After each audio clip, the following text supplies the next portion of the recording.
60 secondes expat. L'actu de la mobilité internationale. Préparé et présenté par Jeanne.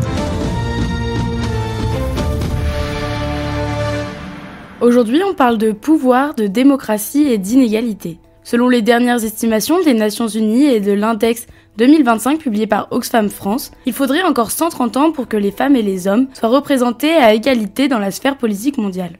Oui, 130 ans. À l'échelle planétaire, à peine 12% des chefs d'État sont des femmes, moins de 9% des chefs de gouvernement. Et même dans les postes ministériels, la parité n'est atteinte que dans 14 pays sur 193. La France n'est pas en reste, si elle se présente souvent comme un modèle progressiste, les chiffres disent autre chose. Seulement 28% des postes de pouvoir sont aujourd'hui occupés par des femmes. À l'Assemblée nationale, la proportion de députés a reculé depuis les législatives de 2024. Aucune femme n'a jamais été élue présidente de la République et seuls 3,8% des gouvernements sous la Ve République ont été dirigés par une femme. À l'échelle locale, la situation est tout aussi préoccupante. Moins d'un maire sur 5 est une femme. Dans certains territoires comme la Guadeloupe ou la Normandie, les taux de féminisation sont même proches de 0 à certains niveaux. Alors pourquoi un tel retard ? Oxfam pointe une série d'obstacles systémiques, manque de soutien des partis, sexisme institutionnel, inégal accès au financement, surcharge domestique et surtout violence. En politique, de nombreux élus sont ciblés par des campagnes de harcèlement ou de cyberviolence.